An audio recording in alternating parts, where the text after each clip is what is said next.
Méditons avec la communauté des disciples du Christ vivant en ce mardi 11 février 2025, 5e semaine du temps ordinaire, année liturgique C. Mémoire de la bienheureuse Vierge Marie de Lourdes. Évangile de Jésus-Christ selon saint Marc au chapitre 7, versets 1 à 13. En ce temps-là, les pharisiens et quelques scribes venus de Jérusalem se réunissent auprès de Jésus et voient quelques-uns de ses disciples prendre leur repas avec les mains impures, c'est-à-dire non lavées. Les pharisiens, en effet, comme tous les juifs, se lavent toujours soigneusement les mains avant de manger, par attachement à la tradition des anciens. Et au retour du marché, ils ne mangent pas avant de s'être aspergés d'eau, et ils sont attachés encore par tradition à beaucoup d'autres pratiques, lavage de coupes, de carafes et de plats. Alors les pharisiens et les scribes demandèrent à Jésus: pourquoi tes disciples ne suivent-ils pas la tradition des anciens? Ils prennent leur repas avec des mains impures. Jésus leur répondit: Isaïe a bien prophétisé à votre sujet, hypocrite. Ainsi qu'il est écrit: ce peuple m'honore des lèvres, mais son cœur est loin de moi. C'est en vain qu'ils me rendent un culte. Les doctrines qu'ils enseignent ne sont que des préceptes humains. Vous aussi, vous laissez de côté le commandement de Dieu pour vous attacher à la tradition des hommes. Il leur disait encore: vous rejetez bel et bien le commandement de Dieu pour établir votre tradition. En effet, Moïse a dit: honore ton père et ta mère, et encore, celui qui maudit son père ou sa mère sera mis à mort. Mais vous, vous dites: supposons qu'un homme déclare à son père ou à sa mère: les ressources qui m'auraient permis de t'aider sont corban, c'est-à-dire dons réservés à Dieu. Alors, vous ne l'autorisez plus à faire quoi que ce soit pour son père ou sa mère. Vous annulez ainsi la parole de Dieu par la tradition que vous transmettez et vous faites beaucoup de choses du même genre. Acclamons la parole de Dieu. Méditation. Frères et sœurs bien-aimés dans le Seigneur, la religion chrétienne catholique est une religion qui contient beaucoup de préceptes et de règles.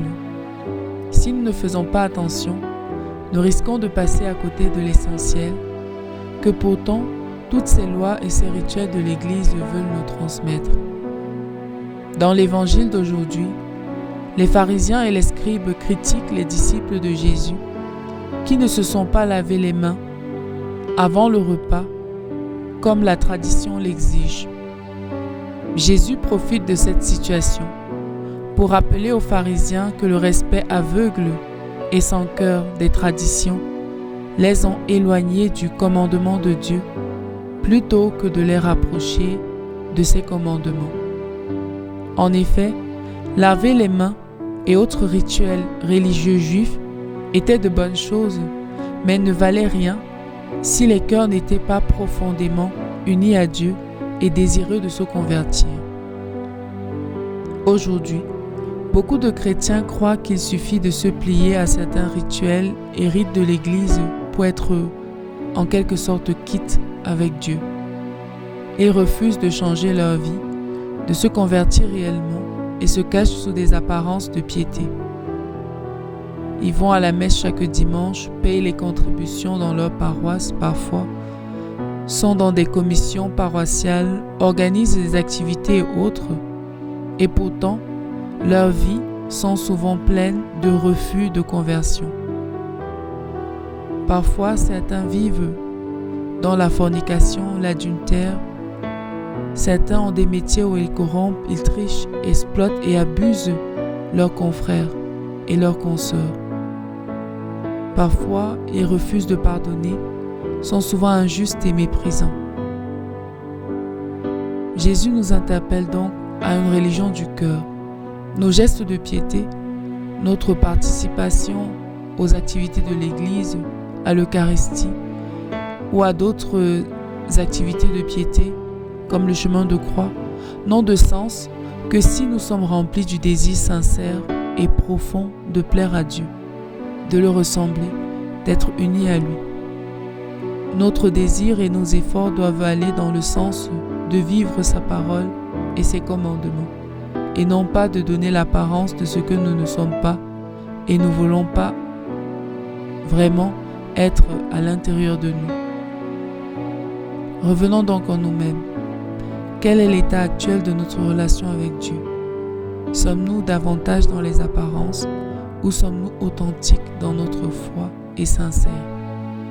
Que pouvons-nous faire pour être davantage vrais envers le Seigneur et dans la pratique des traditions et des rituels de l'Église sans négliger le commandement de Dieu?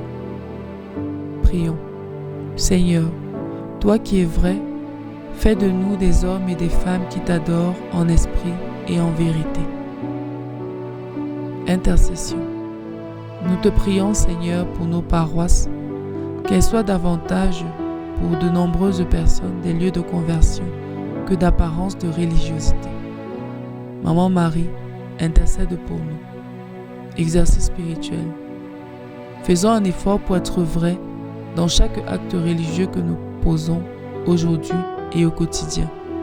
Identifions un commandement de Dieu que nous avons du mal à vivre et faisons des efforts pour le mettre en pratique. Loué soit Jésus-Christ à jamais.